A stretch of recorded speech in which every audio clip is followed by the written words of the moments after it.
It's Chris from Sally Forth. Thank you for joining me for another one of my Pulp Alley videos. Today we're doing something a little bit new. It's something I've been thinking about for the last month or so. And what I'm kind of calling it is one sprue will do. And the idea of it is that, so gaming should be affordable for everybody. No, we shouldn't be spending sort of huge amounts for an evening's entertainment. So what I've done is I've looked at some of the sort of popular plastic box sets, and I've taken sort of one sprue which costs around £6, and from that I've put a Pulp Alley League together. So I've actually done two of those based on the Frostgrave miniatures. So I've put a Barbarian League together and a Cultist League together, and actually they're both using the sort of the female varieties of those box sets. So if you have a look at the link down below, there'll be a link to my hobby blog. On the page that's linked there, you will be able to download the Pulp Alley character cards, and you can, if you're not already a Pulp Alley player, then you can download a PDF to get to try the rules out for free. You can download the fortune deck or solo deck that we use to play the game. So really, as long as you've got a bit of scenery and some dice, but I guess if you haven't got some dice, then you can use a dice roller on your phone. You can use some boxes to make some sort of ad hoc scenery, and the leagues you can put together for sort of £6 each. So even if you're printing out the rules, £15 should give you everything that you need to have a go at this game. So what we are doing is so it's Pulp Alley, and we are going to be playing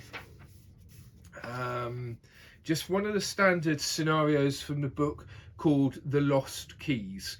So basically, we have a ruined frozen city. Oh, that's original.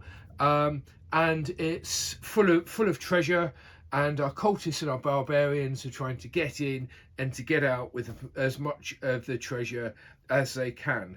So we place 4 minor plot points on the table.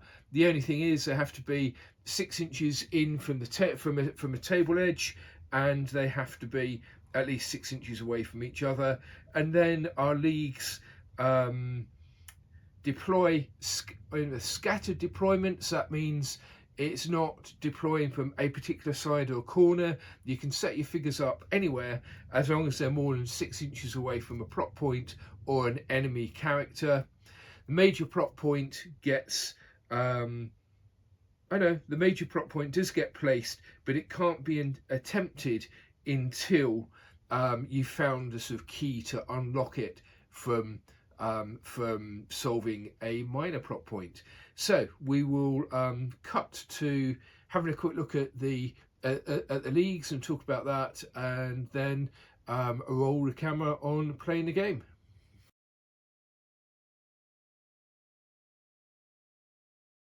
So let's have a look at the Barbarian League.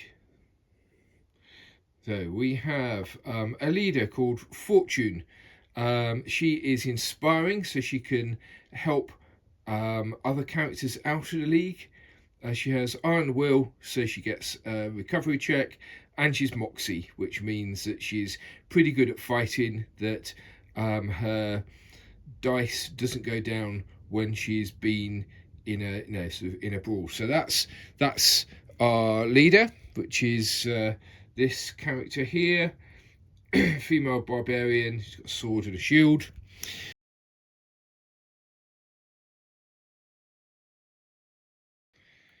So she is helped out by a sidekick called Whisper. So Whisper is insightful, so that means that she can replace a challenge that is drawn with a challenge from her hand, and she's also deductive, so if she's not actually fighting or solving things, then she can be adding to your fortune hand, which is handy. So she is this barbarian here with a big two-handed sword. So we've got a leader and a sidekick. So then We have the rest of the league is made up of allies. So we have Mist. So all of these have goon, which means they can't actually attempt plot points themselves, but it gives them 2 abilities rather than 1. So we've basically got goon, who is a close combat fighter brawler type of type of character. And then we have a pair of allies that are the same, called Shadow and Dawn, and they're both armed with bows, so they're kind of sort of shoot ranged specialists. So that is the models that I've put together for them. So basically all of these are 1 sprue of the Frostgrave female barbarians, so that uses up 9 points. And then for the last point, we have given them a background perk called Blood Sisters. So this is just a crew perk renamed. So characters in this roster can reroll a brawl or dodge during their own activation if there's a ready colleague within 6 inches. So this is just them helping each other out. Okay, so our female cultist league, the leader is called Troth. She's inhuman, so her brawl has gone up from a D10 to a D12, so she's rolling 3D12. She has Cursed Present, which is like a kind of a magical type ability, so she can play a peril from her hand on an enemy anywhere on the table, and Quick Strike. So this is this is going to make her a bit of a combat monster, so she can once per turn go from 3D12 to rolling 5D10. So this is the model of her. So she's just been made up from the female cultist set. So she is helped out by a sidekick called Gwada.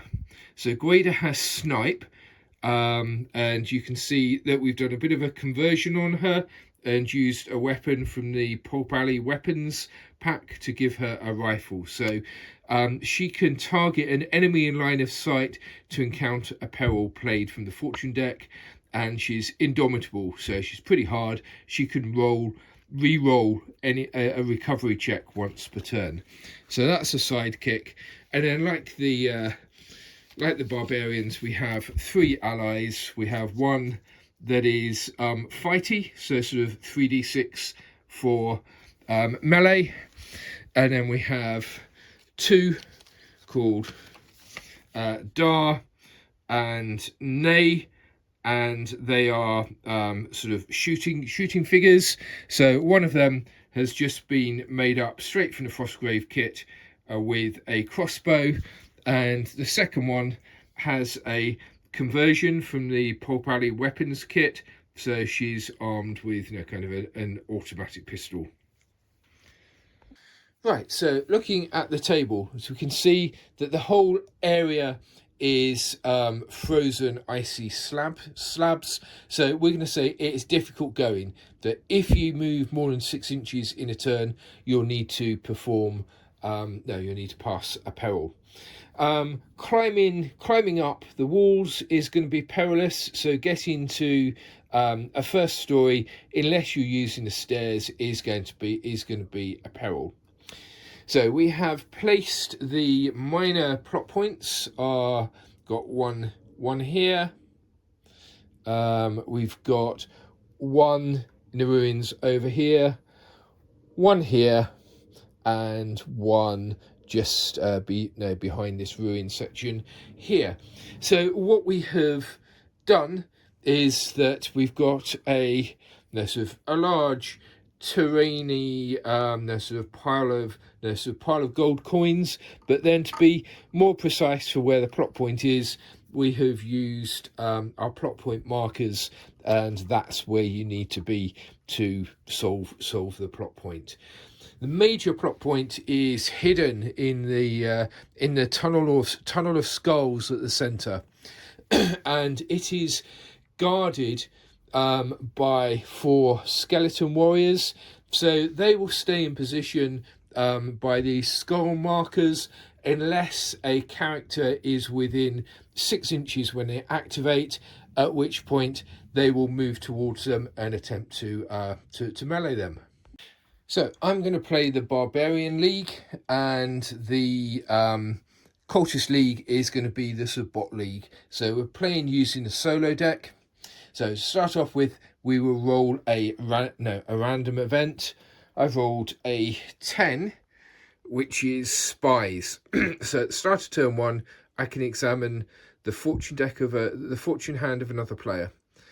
So for solo, on turn 1, after you decide which side to activate, you look at the 3 top cards on the deck and then return them in the same order.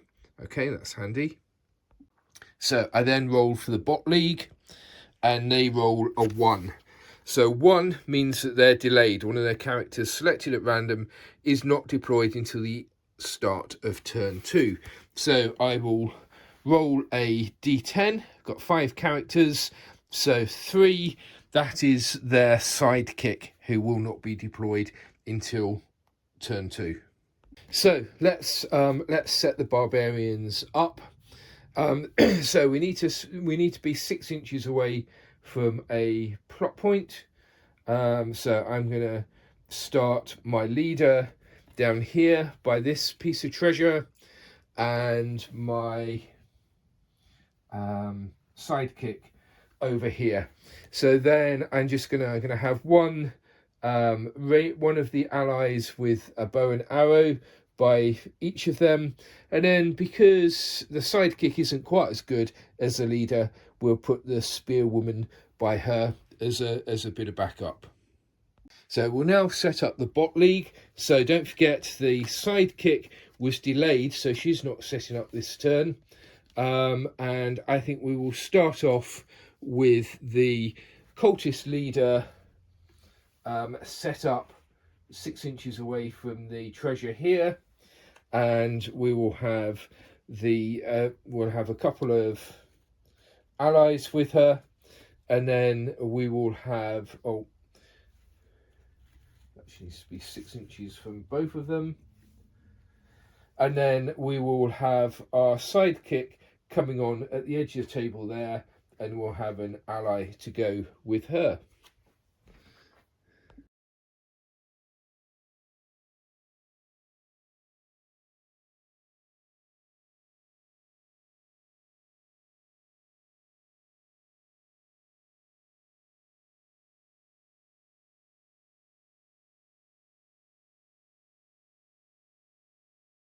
So because the scenario event for the Barbarians was spies, I can draw the 3 solo cards and have a look at them before I decide who's going to activate first. So the first one was foul play. The closest enemy to this character encounters a peril. Okay, so that's quite handy. Storm, instead of drawing a solo card for the first 3 characters, you must draw and play 1 solo card when each character activates the remainder of this turn. Right, okay. And can't make it. Characters suffer a down 1 to might, finesse and cunning. Each time any character fails a challenge, transfer it to that character. Attach until this card is moved to another character. Okay, so because I can see that the second card is a storm, so all characters on both sides are going to draw a card, I think it's best to stick with what we know. So the Barbarian League will go first. Right, so I'm going to start off by activating this ally over here, who is called Dawn. So she is going to draw the first solo card, which we already know is going to be foul play. So what that means is that the nearest character, which we know is going to be this one over here, is going to have a solo card played on them, a peril. Okay, so, and of course this means, I should have thought it through a bit more, that this peril isn't going to be played, and the storm isn't going to be in effect. Okay, Right, should have thought a bit more about that. So that is 3 with might, finesse or cunning. And it is Nay, who is this character here. So unfortunately, her might, finesse and cunning are all 1d6. So there's no way that she can roll that. It's not worth even trying. So she would go straight on to rolling a 3 dice health check. And she's got 1 success, 2 failures, so she hasn't passed all of them, so she goes down. So the next character I'm going to activate is... Okay, so she activated, so she played her card, so now she can move as normal, and I'm thinking that it would be quite good to get an archer up on this platform with a good field of fire. So she is going to go up there. She can't see anybody at the moment, but I think that if we move around to here, then she will be able to spot the cultists as they come round. So the second character to activate is going to be Mist. So she's the ally with the spear over here. So we draw a card for her, and it's can't make it. So she's going to suffer a -1 to might, finesse and cunning. Each time she fails a challenge, transfer. Each time any character fails a challenge, transfer it to her. Okay, so we know that that's not going to affect her because she's a goon, so she can't perform any actions anyway. So she is just going to hold on to that card until somebody fails a challenge. So I am next. I'm going to activate my sidekick over here. And she gets double down. Draw and play 2 solo cards on the enemy closest to this character. As always, select 1 enemy at random if you're unable to determine closest.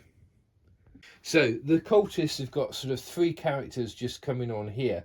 So we'll roll 1, 2, 3, 4, 5, 6 because they're all really about the same distance. So it is Dar is the nearest, so she is the ally with the crossbow. So the first peril that she's going to get is 3 with might, finesse or cunning. So as with the other one, she only has 1, she can't pass it, so she takes a 3 dice health check, passes 1, fails 2, so she goes down. So I'm going to move Whisper, the sidekick, 6 inches, so she will come up, so she's just a little bit away from that plot point there. I'm going to, and she has moved there, and she's not going to be doing a challenge, so she might as well be deductive, but deductive doesn't really work with the fortune deck. So okay, so with the solo deck, so she's just going to move up to there for now. My leader is going to move and come up the stairs, ready for investigating the minor plot point next turn. And now we know that when we activate, that skeleton is going to go and attack the nearest character. So I think it's best if he was to attack the woman with the bow, who's called Shadow. So maybe she would better shoot before it actually makes a contact.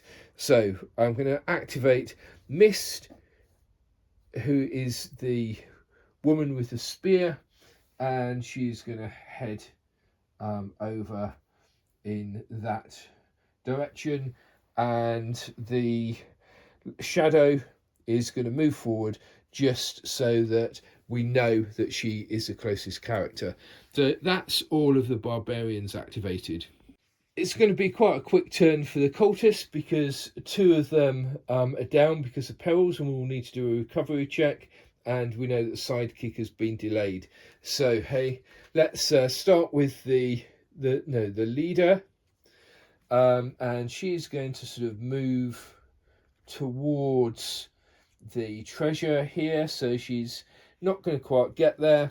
So she has cursed presence, which is when you're playing versus and you've got a fortune deck, you would play a peril on your from your hand. I think because we're playing solo, we will play a peril from the deck, and she chooses for it to be on the sidekick over here. So this is Whisper. So the challenge is one with finesse. So that's looking like it could be doable. So Whisper is 3d6 with finesse. So let's get 3 6-sided dice, and we have 1 success, 2 failures. She only needed 1, so that's okay. Right, so the cultist leader doesn't want to be tied up in a melee rather than searching for treasure. So the ally, who is called Thrug with the big sword, is going to go and move 6 inches so that she is closer to that skeleton.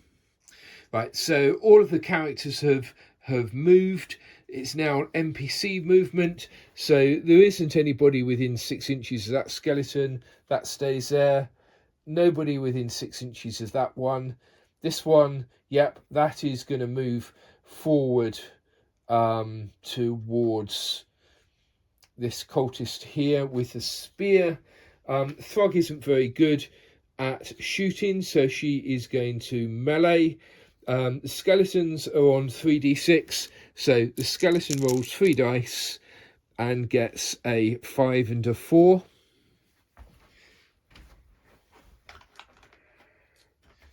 Thrug rolls 3 dice and she gets a 6 and 2 4s. So NPCs never match to reduce the amount of damage. So the Thrug is going to take a 2 dice health check, and she passes 1 and fails 1. So she goes down, and the skeleton has to take a 2 dice health check, and he fails both of them, so he goes down as well. Over here by the barbarians, Shadow is going to elect to shoot because the skeleton has got to move more than 3 inches. Then she can choose to shoot rather than brawl. Okay, so she's obviously been put off by the skeleton. She only gets 1 success. So when the skeleton comes to attack, he is going to brawl, and he rolls a 1 success. I think Shadow should have got an extra dice for close range as well for shooting. Okay, so that brings it up to 2 successes. So that means the skeleton has to take 2 health checks. Passes 1, fails 1. And Shadow takes 1 health check. She rolls a 5, so she is okay. So at the end of the turn, we roll recovery checks. So the skeleton is back on his feet, and he chooses to be in contact. The skeleton over there, he fails his recovery check, so he's removed from play. The female cultist Thrug with a spear, she's rolled a 4, so she gets back to her feet. The so she rolls a check, and she fails, so she is removed from the game. And that is, oh, and we got another one down here, and she is back on her feet as well. So the end of the turn, we take a round out of the chamber for our turn marker, and we start again. So I'm going to activate the Barbarian League first. It's a player league, and we get the first character that I'm going to activate is the ally with a spear. So she is slowed. Roll a challenge below. Pass, no effect. Fail, can't move over 6 inches this turn. Okay. And it was 2 with brawl, shoot, or might. So she is best at brawl. And she's failed all of them. So that gets attached to her, which isn't really such a problem, as she wasn't planning to move over 6 inches. So she is going to go and attack the skeleton over here to try and get him out of the way, so that the sidekick can investigate the treasure. So she is rolling 3 dice for brawl, and she gets nothing. So the skeleton fights back, and it gets no hits either. So no hits, but they are both now in contact. So I'm now going to activate my sidekick. And yeah, so Whisper, missing clue. Roll a challenge below. So 2 with finesse or cunning. Okay, so Whisper has 3 dice for finesse, so that is what she will roll. And she gets 2 successes, so pass. This character gains a 1 dice bonus when rolling for any plot point attached until the end of the scenario. So that is pretty handy.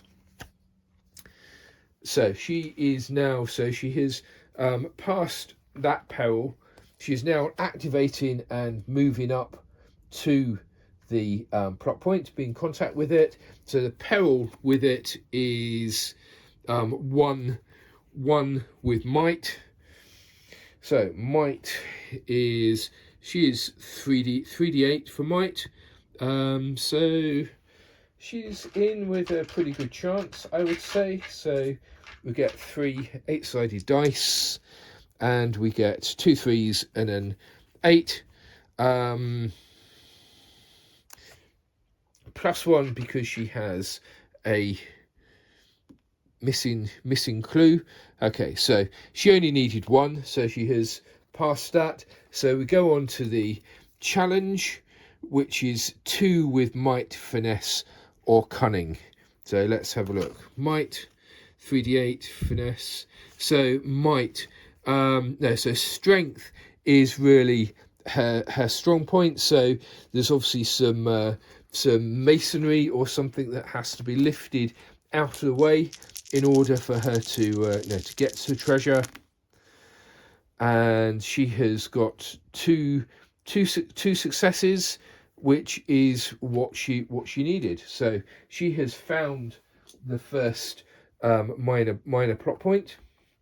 So she gets to to select a reward card, and she gets this one here. So she gets a bonus to dodge your cunning, and as an end of game reward, they get a point of gear. So that is attached to Whisper, and this plot point marker gets removed because it's been resolved. She is carrying the piece of treasure, which is a key, which means that the Barbarian League can now attempt to go for the minor plot point. So Whisper was the second character to activate. What I'm going to do now is to do the same thing for the Barbarian leader, fortune. So because she is the third character to activate, we turn a extra fortune card on guard. Right, okay. So it's important that she passes this. So it's 2 with might, finesse, or cunning, because if she doesn't, then she won't be able to move, and that would be frustrating as she's like 1 inch away from the plot point. So might, finesse, or cunning. So cunning is pretty good. She has 3d10 for cunning. And she needs 2 successes. Would you believe it? So she's got a 2, a 1, and a 6. So she has failed that completely. So if it failed, this character can't move during this activation. Right, okay, so she has blown it, really. That's a shame. So we have the allies to activate. So I guess now this is a bit of a risk, but my leader can be inspiring. Oh no, so the allies can't attempt plot points because they're goons. So that answers that question. So this ally here is going to move 6 inches to position herself there, so she's got a good line of sight, and in fact she can see the cultists traveling down there. Range is 17 inches, so that's neither going to be short range or long range. So she is going to shoot at the cultist with the spear. So she has 3d6 for shooting, and she gets 1, 6. Frog, she is better at brawling than shooting, so she only has 1 dice for return fire, and she gets a 4. Okay, so they've caused 1 hit each. But because the archer is in cover, that she's sort of shielded by this masonry from there, she gets an extra dice for her health check. So she rolled a 4 and a 5, so she didn't actually need the cover save that she sort of saved anyway. And there was 1 wound for the cultist to save, and she got a 1, so she goes down. And my last character to activate is Shadow over here, who is in combat with the skeleton. So she isn't very good at brawl, so she is going to activate an attempt to dodge to break contact, and she gets 2 successes. So the skeleton rolls to attack, and he gets 2 successes as well. So basically she can cancel that one, but the 5 isn't enough to cancel the 6, so she doesn't attempt to dodge, and she has to take a 1 dice health check, and she fails. So unfortunately she goes down and will have to take a health check at the end of the turn. So the cultists are going to activate the sidekick, Guida. So she was delayed. She is going to come on this turn. So she's heading towards the plot point over here. She hasn't got enough movement to make it walking. So she is going to snipe, which means she can target 1 enemy in line of sight. Because we're playing solo, the challenge is going to come from the solo deck rather than from a card in hand. So it's got to be in line of sight. Curse present, it's a magic sort of thing, so I guess it doesn't matter that the opponent is in melee, so she's going to do Cursed Presence on the Lady Barbarian who is fighting over here. So the challenge is 2 with Might or Finesse.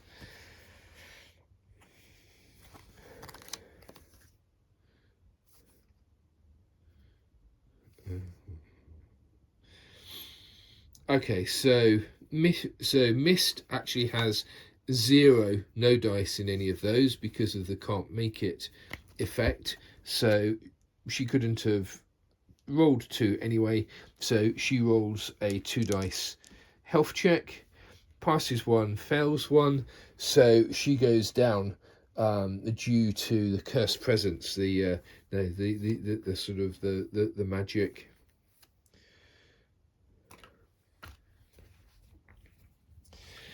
So next we will activate the leader, Trough. So she's going to move up, and she is going to investigate the treasure plot point over there. So the peril is 2 with Finesse or Cunning.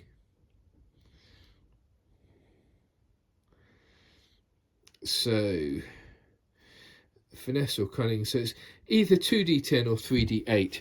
So I really don't know the maths, but it always seems better to be rolling more dice. Okay, so she rolls and she gets 3 successes, so she's overcome the peril, whatever. Maybe there's some sort of magical warding or something that she has to overcome, and then to get the actual plot point, the challenge is 2 with Brawl, Shoot or Finesse. Well, she brawls on 3d12, and in fact she can use Quick Strike to turn that down into 5d10, and she only needs 2 successes. So I think that is what she's going to do. So she has, the 2 is a miss, so she's actually got 4 successes there. So that is plenty. So she's going to get a fortune reward, which is +1 to her cunning, and a gear for the league. So the only character still to activate is Nay, who is this cultist over here, who is a bit of a ranged weapon expert. So she's going to move 6 inches to over here, which will give her... No, it won't. She was hoping that she would get a line of sight up to there, but there's actually a masonry pillar which is blocking that. So she's moved into position, and hopefully next turn she will be able to fire. So we need to do some recovery checks. So this ally here, she rolls a 5, so she gets back on her feet.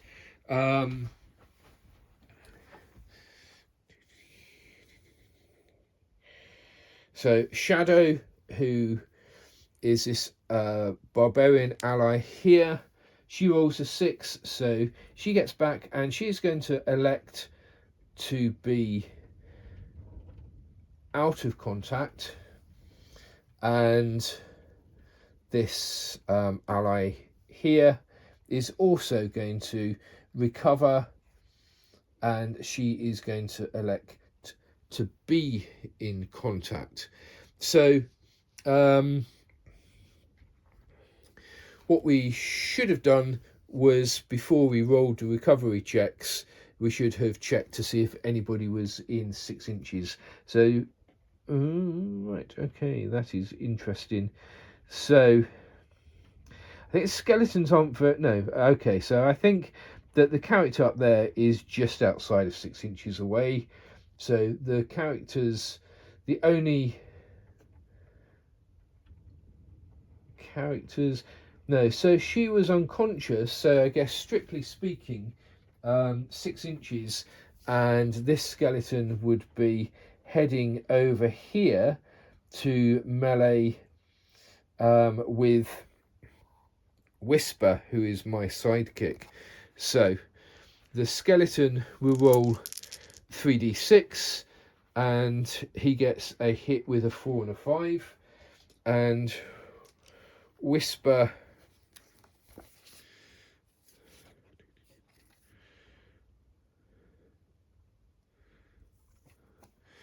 rolls, so Whisper's ball is 3d8, she gets a 4 and a 7. So if you remember, the NPCs never try to reduce the damage, they always do the most that they can. So this is 2 dice save for the skeleton, passes 1, fails 1, so he goes down, and then Whisper needs to take a 2 dice health check, and she gets a 4 and a 6, so she passes. She passes both of them.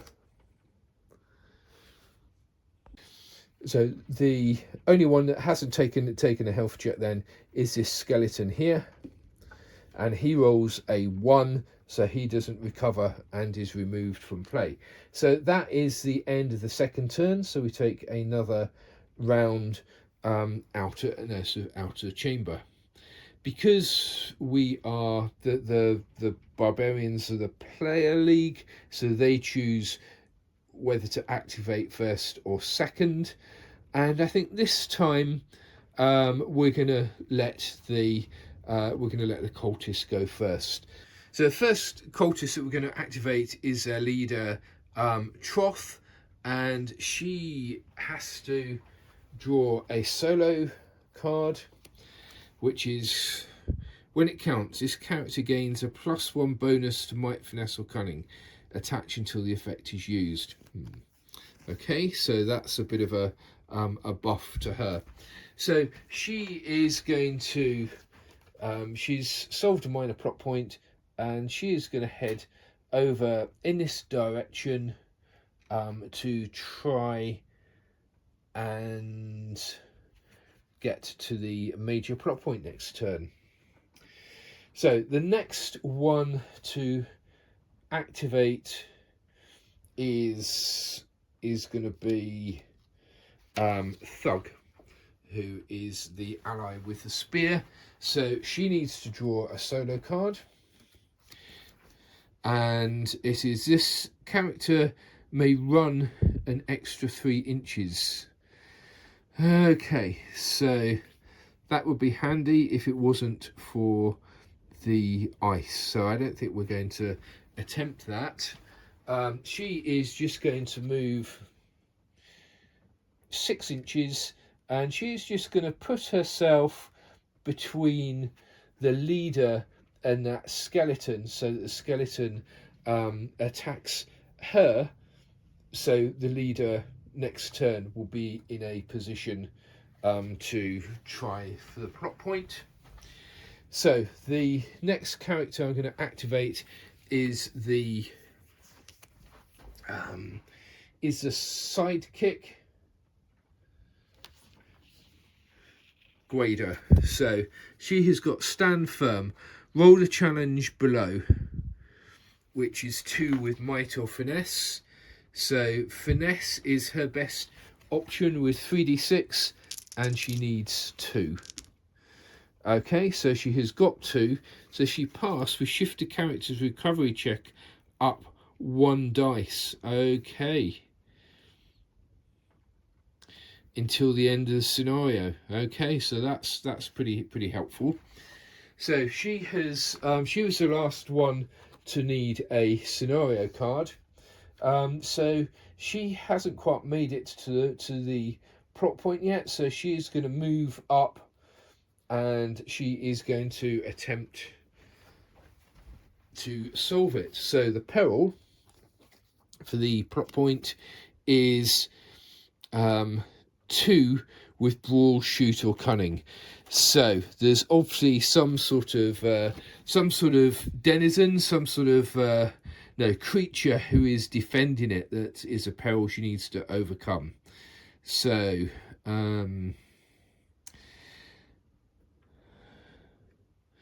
brawl, shoot, or cunning.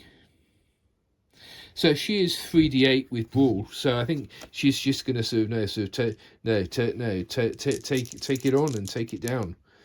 So she has got 3 successes, 4, 7, and an 8. So that really wasn't a problem. So the plot point challenge is 1 with cunning or might. Cunning 2d8, might 2d6. Okay, so she is going to go for using her cunning, which is 2d8, and she's got a 4 and a 3. So the 4 is a pass. She only needed 1 pass, so she has got that piece of treasure. And her reward card is +1 to her finesse, and that gives her a contact in the next game. Okay, so she's going to look after that. So the only cultist character not to activate is Nay, who's this character with the automatic pistol. So she is going to move up, and she's going to try and take the skeleton out with her pistol. So she gets to move 6 inches, which puts her about there. So the skeleton is now within 6 inches, so that will give her an extra shoot dice. So she was 3, and it's going to go up to 4. And skeletons, they in this scenario they can't shoot and they can't dodge, so it's an unopposed roll. She only does one hit on it, but it ignores the first hit because it is reanimated, so it actually needs 2 hits to take it down.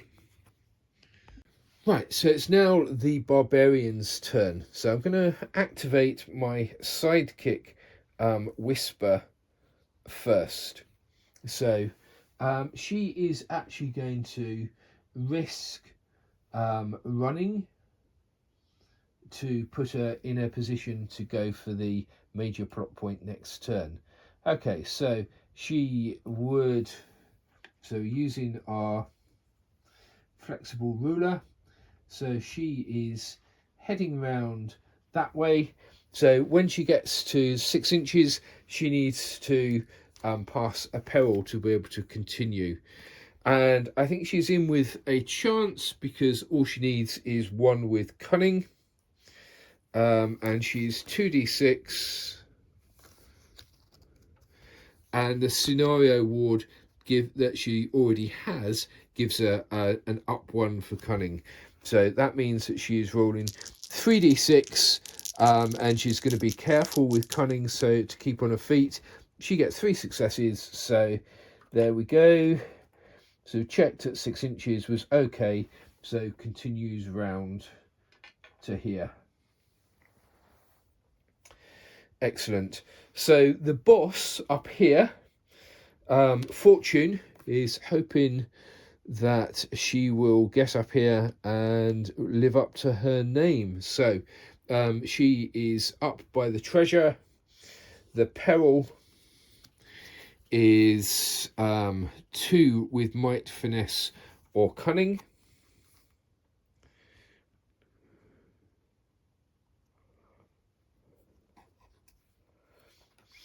Might, finesse, or cunning.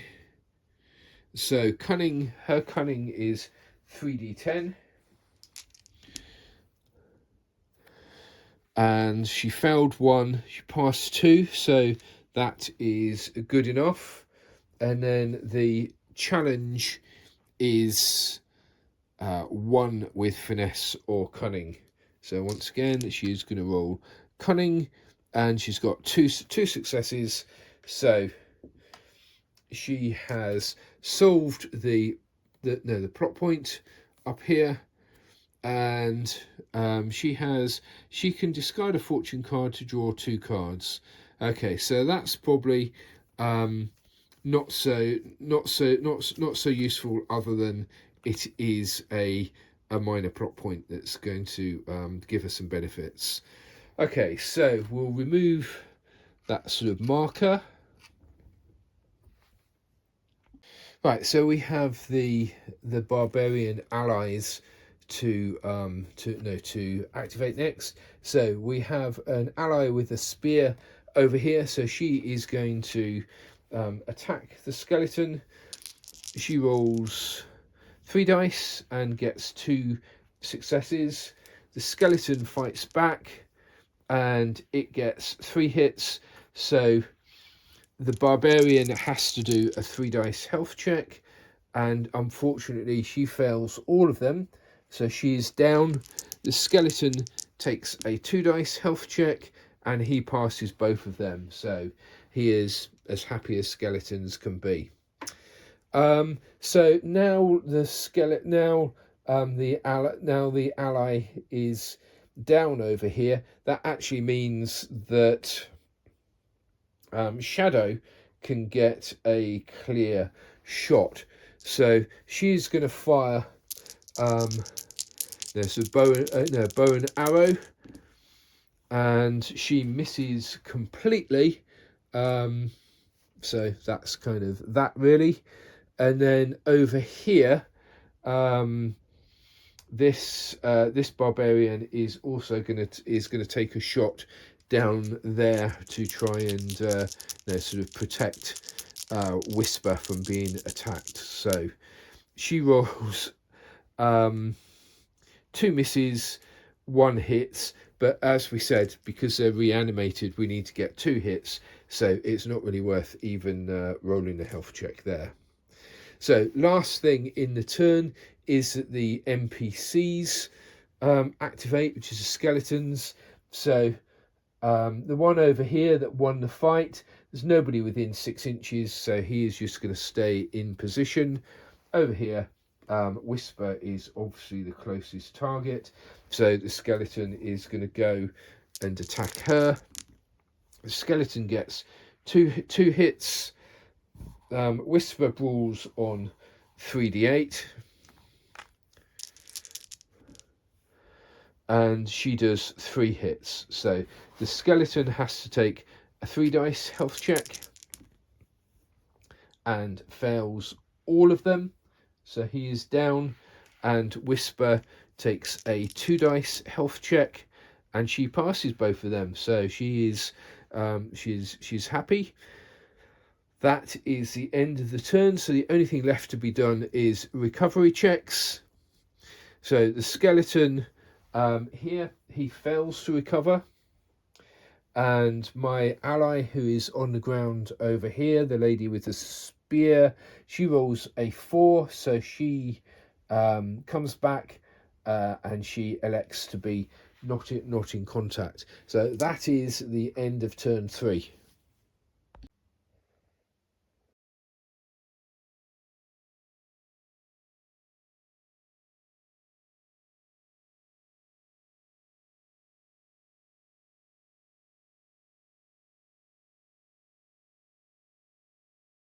Okay, so I'm going to choose for the Barbarian League to activate first, because I want to try and get my sidekick Whisper to have a go at the major plot point. So the first 3 characters, as usual, draw a solo card. So Whisper is activating. She gets, when it counts, okay, so she doesn't need to do a test. She just gets a +1 bonus to might, finesse, or cunning. So we'll give that to Whisper. So she's going to move up into the cave and have a look at the plot point. So her challenge is 1 with cunning. Right, so that should be no problem. So her cunning is 2d6, but she gets a 1 dice bonus.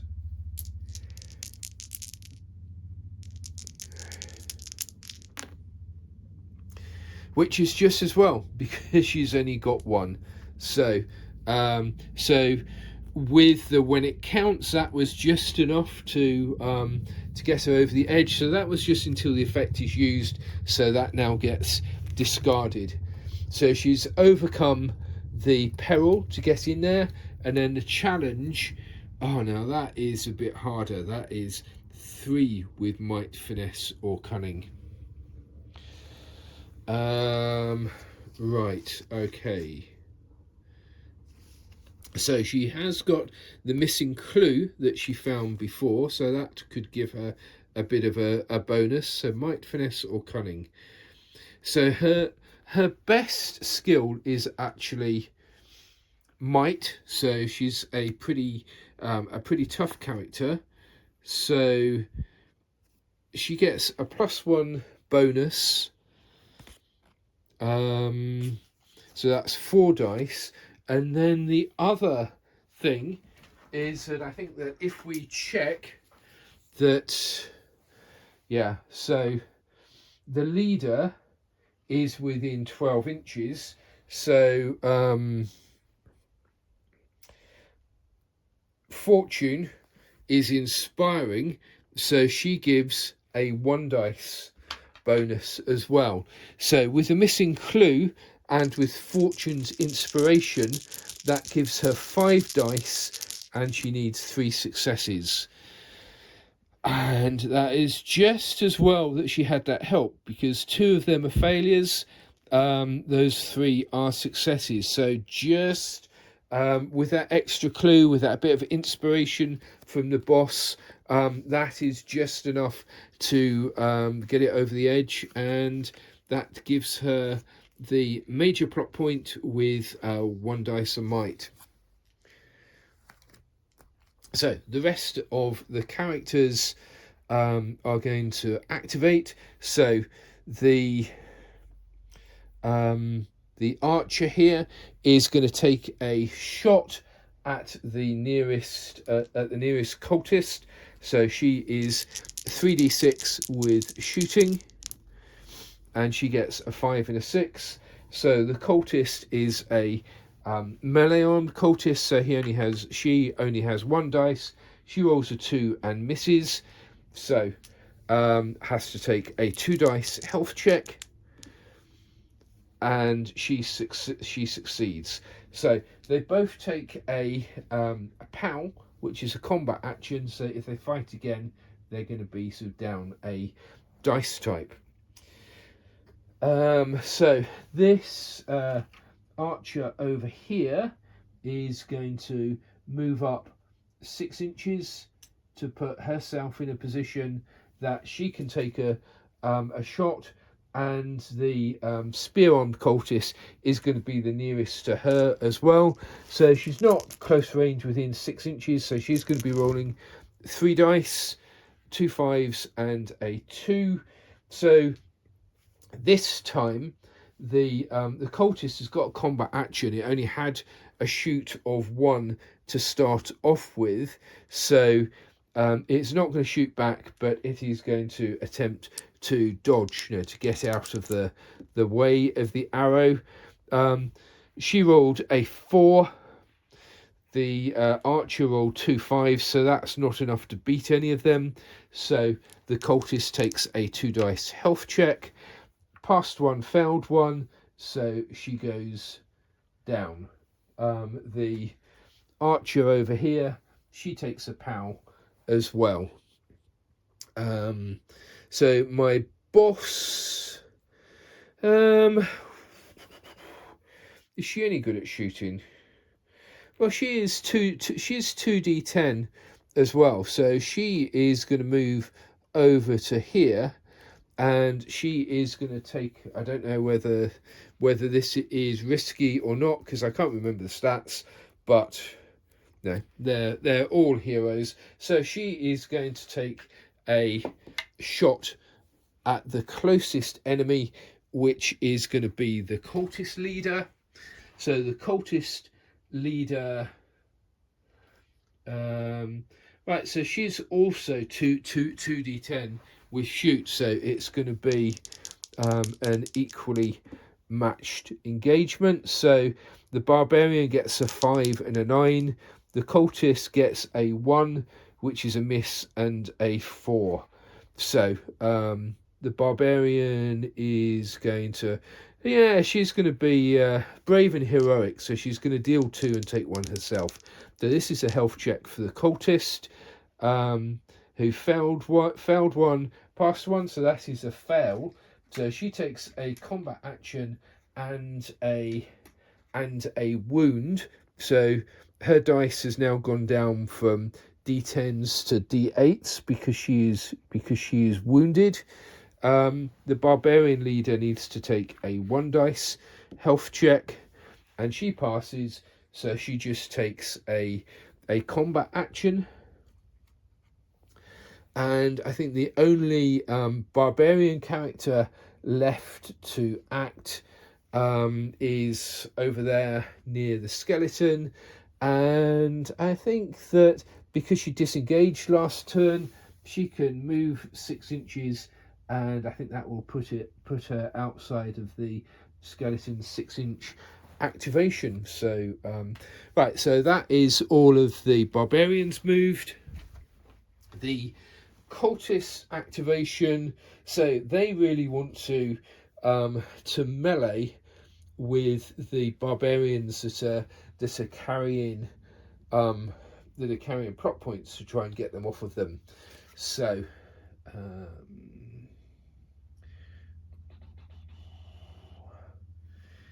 yeah, so she's unconscious. So I think that the sensible thing to do is that this ally is going to move up and maybe take cover behind this giant skull, and she is going to shoot again to Whisper on 3d6, and Whisper is going to attempt to shoot back. So that was one hit on her. Oh no, it should have been an extra dice because it's within 6 inches. So that was actually 2 hits. So Whisper gets 3 dice. And unfortunately, she doesn't get any hits at all. So she needs to take a health check on a D8. And she passes 1, she fails 1. So she is wounded. So she takes a combat action and a wound. And she takes a combat action. Right, that is actually not so good for the Barbarians. Right, so we have the sidekick. Well, these cultists, they're pretty driven, aren't they? So she is going to attempt to run. So we'll use our flexible measure to get round there. So that would, so if she doesn't slip over on the ice, then that would get her into contact. So when she gets to 6 inches, she is going to have to pass a peril, which is 1 with finesse or cunning. So that shouldn't be too hard for a sidekick, finesse or cunning. So she is 2d8 with cunning. Rolls those, fails 1, passes 1. She only needs 1, so that is actually enough to get her here and into combat. Right, okay, and our sidekick Whisper is already wounded. Right, so the cultist sidekick Guaida is going to be meleeing on 3d8. and she rolls a 5 and an 8. So Whisper, she would have normally been on 3d8, but she's wounded, so she's on 3d6. And yeah, none of these bonuses are going to help her. So 3d6 and oh dear. So 2 of them are misses, 1 of them is a hit. So she is wounded, so she needs to take 2 health checks on a d6. Luckily, she passes both of them. And the Grader, the cultist, she rolls a 4, so she passes as well. So neither of them take a wound. They are both still in combat. Okay, so next to activate is Troth, the cultist leader. So she's pretty keen to to get the treasure off of the barbarians. So she's also going to attempt to run on the on the ice, because it's 9 inches to get there. So her challenge for running on the ice is 3 with might, finesse, or cunning. So she might, finesse, or cunning. Well, might, yeah, she is a powerful combat individual. She gets 3 dice.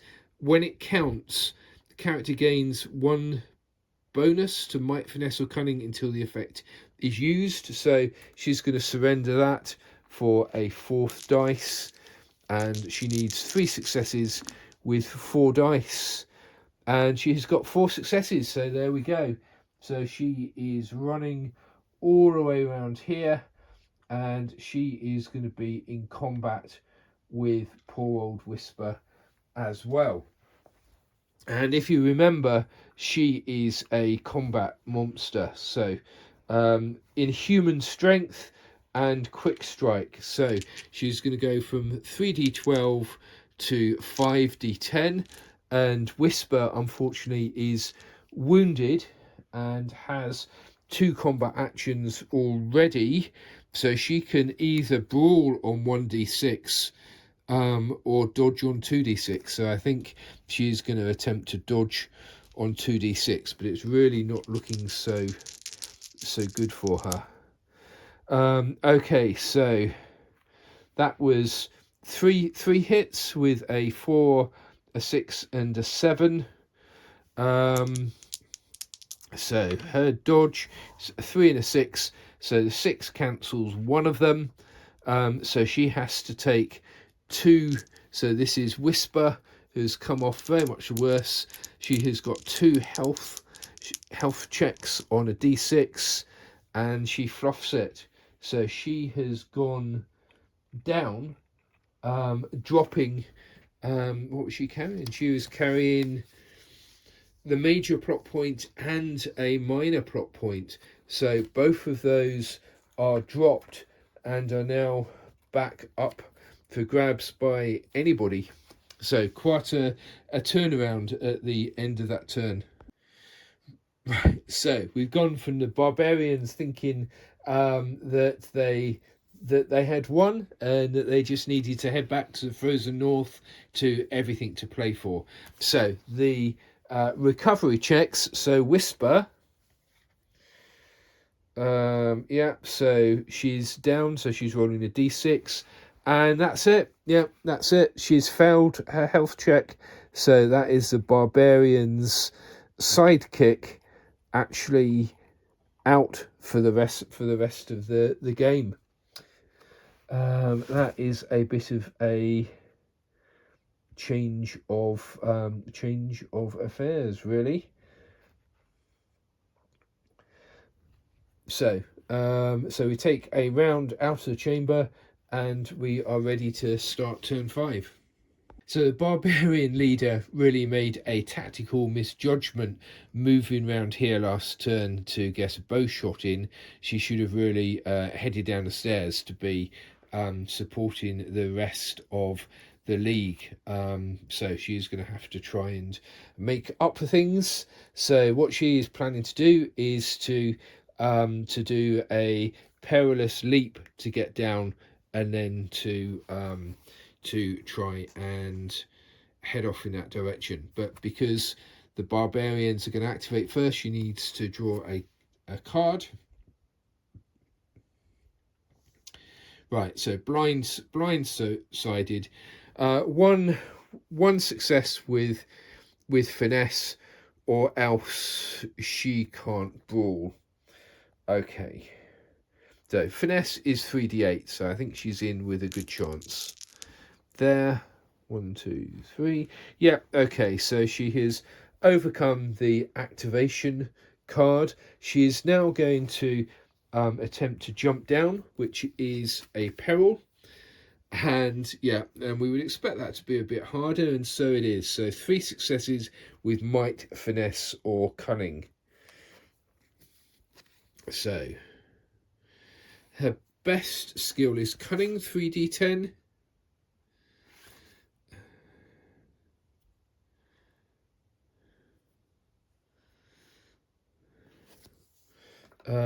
Okay, so she is going to roll her cunning 3d10, and she needs all of them to be successes, or she is going to sprain her ankle on the way down. And would you believe it? It is a 6, a 7, and a 3. So she has she has jumped down, but that is going to end her activation. She can't move any further forward, and she is going to have to take a 3 dice health check. And luckily she's rolled 3 7s, so it ends her activation. She can't move any further because she's landed badly. So who else do we have? So we've only got 2. I know we've got 3 allies. Right, so I'm going to activate the archer that's up here. So because she's one of the first 3, she draws a challenge. This character gains a +1 bonus to brawl, shoot, or dodge until it's used. Well, that is pretty handy in these circumstances. So the range is to the nearest is going to be 6 inches. Okay, so she gets 3 dice, 1 for close range and 1 for this sort of make it count card that she's drawn. So that's 5d6. So the Trough, the cultist leader, is she is going to attempt to dodge on 3d8. Okay, so this is the Bofar coming in, and that is pretty good. So 4 hits, a 4, 2 5s, and a 6. And this is Trough, the cultist, trying to get out of the way, and that's not good at all. 1 and 2 does nothing, so the 5 can block 1 of them. So that leaves Trough taking a 3 dice health check. So she is a leader, she's on a d10, she's not carrying any wounds, and she rolls a 7, 8 and 9, so she has passed the health check. So no wounds. Both characters get a combat action. And then the third character in the Barbarian League to act is going to be the archer down here. And she needs watch your back. This character encounters a peril immediately. Use the challenge below for the peril. Okay, so it's 1 with might or finesse, which is just as well because that is all they have. And she's rolled a 6, so she is okay, no problem. So she is also going to attempt to shoot. It's within 6 inches, so it's close range. And once again, Trough really just wants to not take any damage and attempt to pick the plot point up. So the shooting got 2 hits with a 4, So Trough dodges on 3d8. So remember, dodge doesn't go down with combat actions. But she only got one success, so that cancels one of the dice. So Trough takes a 1 dice health check. She rolls a 7, so she is okay. So both of the characters get a combat action. And then right, so this this character, Mist, is going to suicidally charge to try and keep the leader tied up in combat, so she can't attempt the plot point. Okay, it's probably not going to end well. No, an ally on 3d6 fighting a combat machine who is so I think she's already acted, so she can't quick strike again. So she is just going to be rolling her 3d12 for combat. And would you believe it? So this is just the way that the game rolls. She's rolled 3d12. 2 of them are a 1 and a 3, which are misses. And let's see how Mist does. Okay, right. So she gets a 1 and 2. So she doesn't do any hits. Trough did 1. So Mist has to take a 1 dice health check. She rolls a 1, so she goes down. So that was really all in vain, wasn't it, as far as the Barbarians go? So the Cultists activate, and there are actually two plot points here, because Whisper was also carrying a minor plot point. So the Cultist sidekick is going to go round, and she is going to attempt the major plot point. Okay, go Guada. So the peril is 1 with might, finesse, or cunning. So she had 3d6 for finesse. She's also got a buff up 1 because she is carrying a treasure already that gave her +1 finesse. Okay, so, and that's just as well really, because she's rolled 4 dice and she has only got 1 success, but that was all that she needed to overcome the peril. So the plot point challenge is 1 with might. Okay, so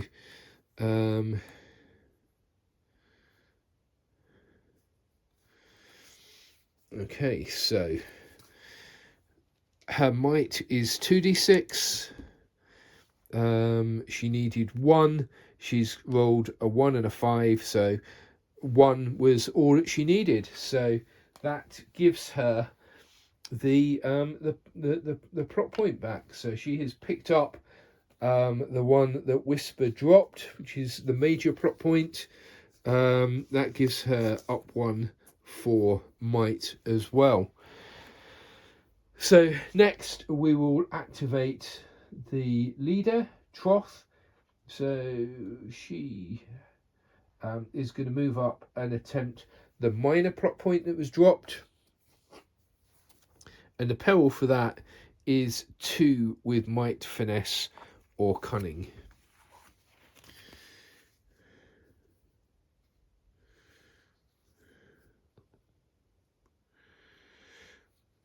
Right. Okay.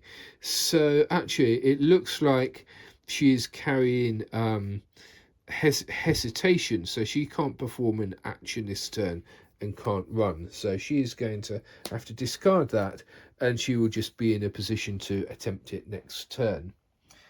So these 2 allies, so this one is going to attempt to shoot at the barbarian leader, Fortune, and the barbarian. Well, she's a barbarian. She's going to shoot back. So 2 of those were successes with a 4 and a 5. So she got an extra dice for close range. Fortune shoots on 2d10 plus 1 for short range. And would you believe it, 2 1s, so she rolls a 6.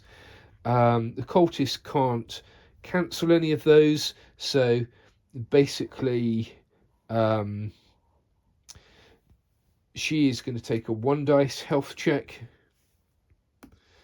and she passes, and Fortune is going to take a 2 dice health check. She rolls 2 9s, so she passes as well. So they would both take combat actions,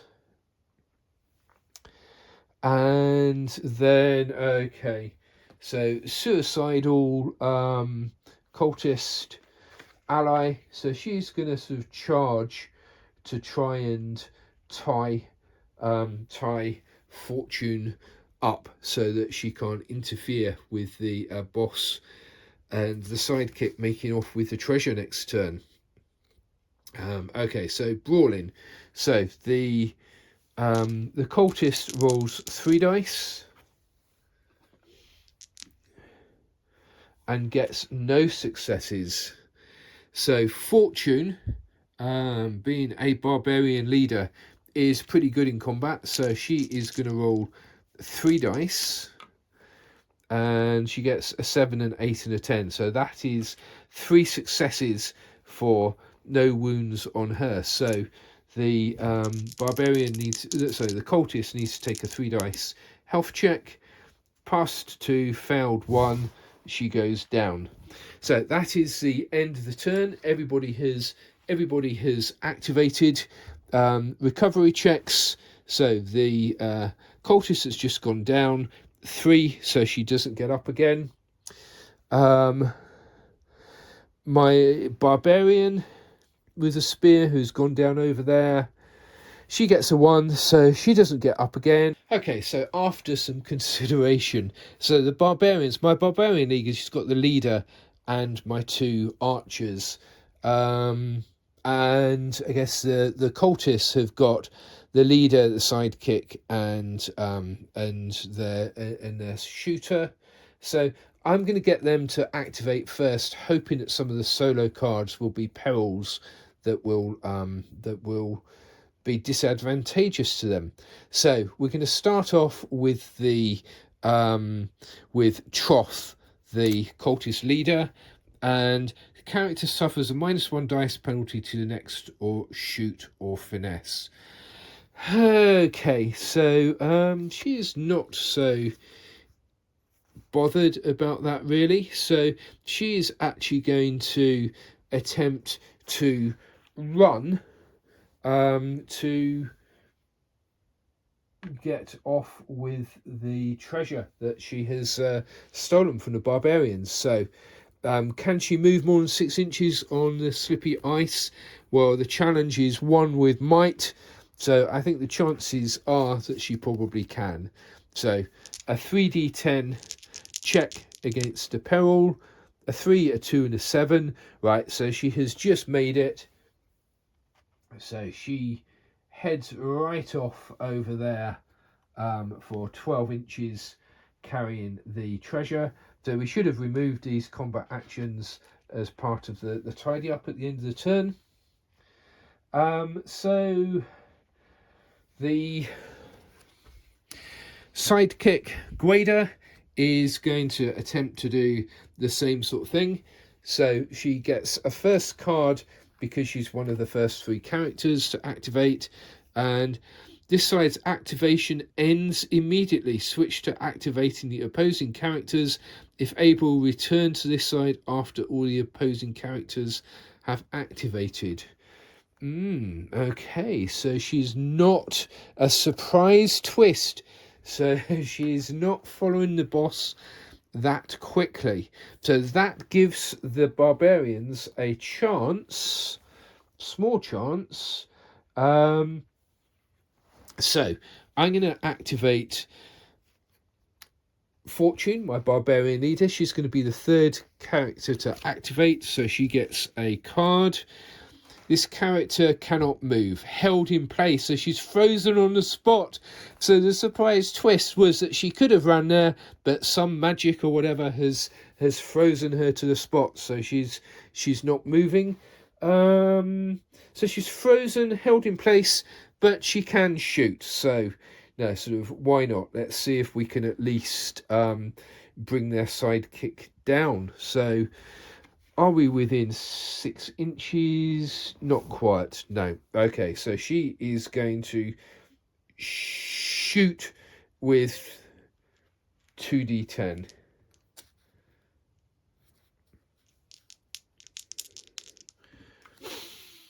Okay, so she gets 1 success with a 7.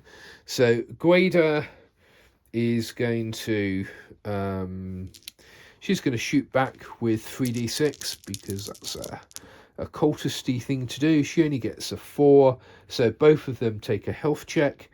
So Fortune, the Barbarian leader, rolls a 6. She's okay. Gueda, the cultist sidekick, rolls a 4, so she is okay. So neither of them take a wound, but they both take a combat action. So who else can activate? Well, as we said, it's the 2 archers. So we've had 3 characters, so they're not taking they're not drawing cards. Let's we're just going to concentrate our firepower to try and do some damage here. So up here, she is firing. She only gets 1 hit. Gueda is going to attempt to return fire. So she was on 3 dice, but because she's already taken a combat action, that goes down to 2, and both of them miss.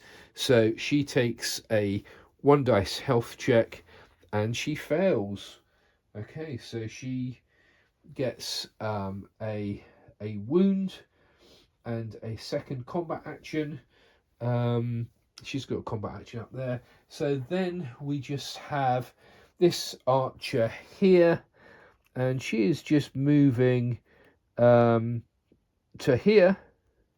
So it's close range. She would normally be on 3 dice, gets 1 for close range. So Gueda starts off on 3d6. She's got 2 combat actions, so she loses 2, but then she gains 1 because it's close range as well.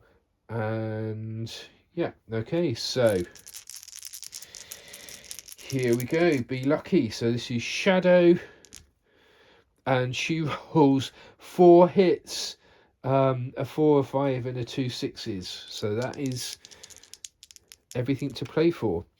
So Gueda returns fire, and she does a 6. So Mist is going to be brave. She's going to do 4 dice. 4 dice. So if you remember, Gueda has already carrying a wound, so she's doing a right. So she's doing a 4 dice health check on d6s. So she rolled 3 6s and a 1, which is not good enough. So she goes down. Our brave archer over here, Shadow. Right, she rolls a health check and she is okay. So she is still on her feet. So what that means is that whatever Gueda was carrying, which is two plot points, the major and the minor, are actually dropped. So everybody has activated. No, okay. So the this ally hasn't, but in reality, she's not gonna pick that up. So I think we can call the game there. And okay, so that was a very close run game with some twists right at the end. So Fortune, the Barbarian leader is carrying 1 minor plot point, and Troth, who, if you remember, is heading for the hills over here, is carrying 2 minor plot points. So she has 2 victory points for the Cultists. The Barbarians have 1 victory point, and a major and a minor plot point have been dropped and are still in the cave at the end of the game. So yeah, so that was exciting. The scenario could obviously be played against 1 or sort of up to sort of probably four players as a versus game.